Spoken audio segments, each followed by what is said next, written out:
At the Forbes Best of Africa Awards in September of 2018, Invest Africa US, Sandrine Nzuku, announced the launch of the Women Investors Mission Initiative.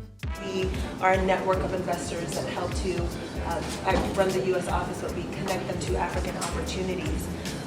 We're very, very excited to be here today and to be in beautiful Kigali because we have a tremendous delegation of women investors who are here, who are eager to learn about the opportunities. And we feel really fortunate that we've been able to have some incredible partners to help develop this experience that hopefully will shed some light on the opportunities and on the people that exist in this tremendous country.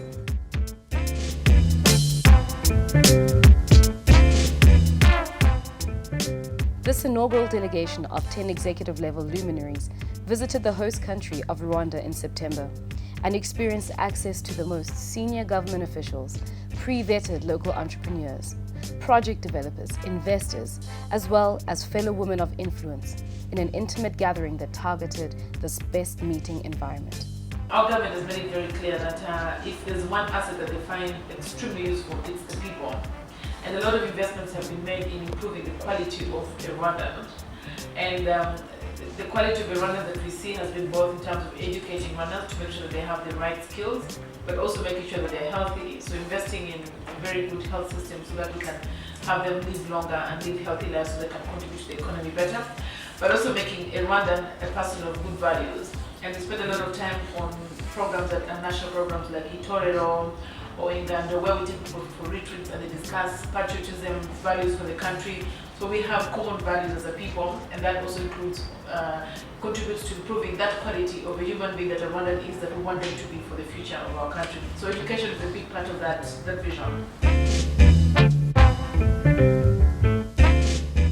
Leading the delegation was Sherry Blair, CBE QC, an expert on Africa and the founder of the Sherry Blair Foundation.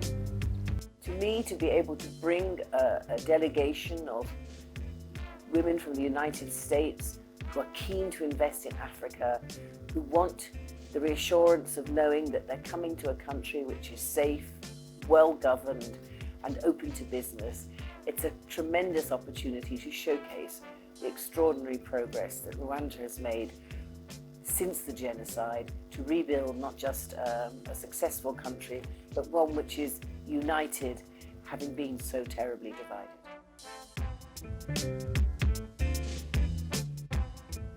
Rwanda has become a reference point on the continent for political stability with well-functioning institutions under a democratic government committed to the rule of law, security, and zero tolerance for corruption.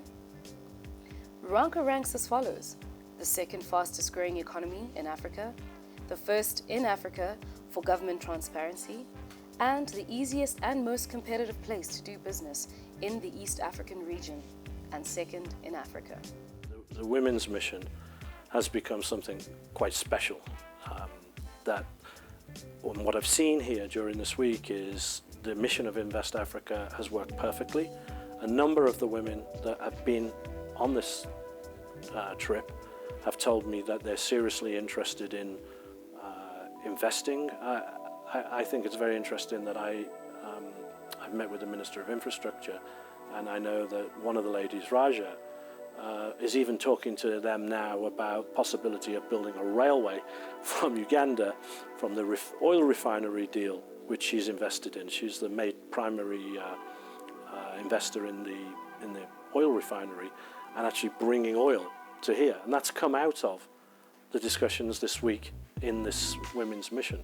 So I'm really pleased with the results, but I know these missions and you have to follow up, and there has to be really serious follow-up. I've been a long-time advisor to companies working across African markets and investors and looking at new opportunities. Over the last 18 years, I've worked across 30 countries and worked with investors looking at large projects that are like factories or farms or retail outlets, and then also companies and investors looking to invest in African companies. And today I spend most of my time split between 3 activities. One, running a PR firm that works for African entrepreneurs, helping them tell their story and raise capital in the US. 2, also investing in African startups. And thirdly, I do a lot of writing and speaking, helping to educate the US investor market on the opportunities in Africa. I am so honored to have been here. I was honored to be invited to come on the mission.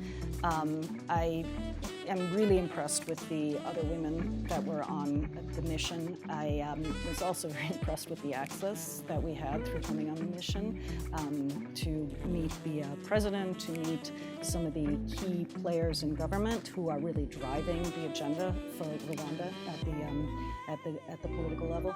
And obviously having Shirley Blair along as such an important advocate for women was, as I said, it was an honor to be a part of this mission.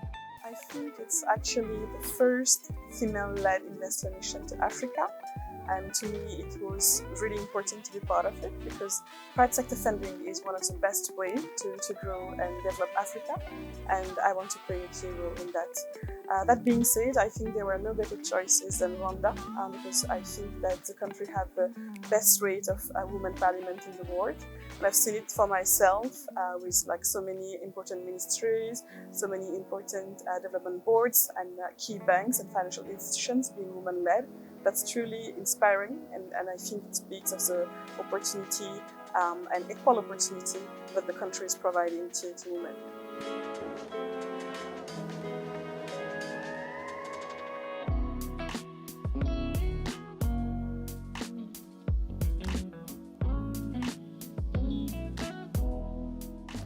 In-country introductions as well as access to Invest Africa members who have complementary interests in the chosen country and the sector at large. Some of the participants included private equity firms, venture capital firms, family offices, multinationals, and private investors. The mission is important to me because this trip in particular, through this mission, I've been able to meet people that I never wouldn't have ordinarily met.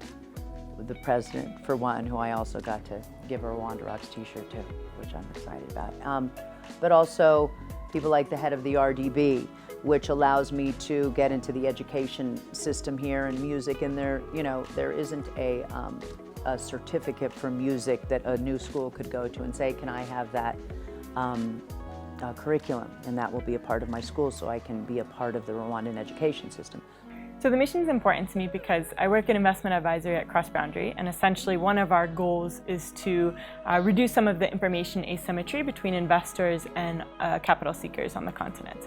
And so through this mission, I hope to sort of understand some of the challenges that investors have as they deploy capital on the continent, and then also learn about different capital seekers in Rwanda, what their challenges are raising capital, and hopefully see some of these businesses grow.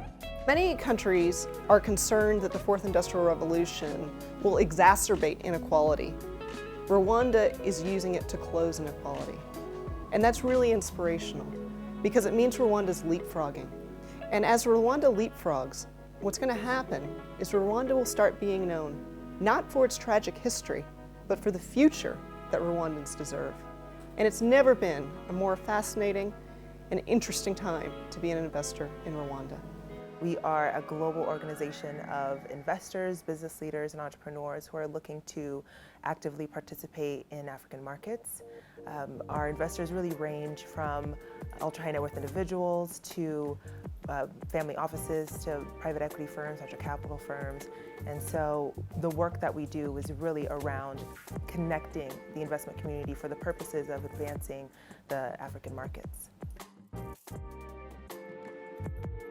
This is really the collaboration of multiple agencies and businesses and entrepreneurs, and we're really excited to have all of you here tonight.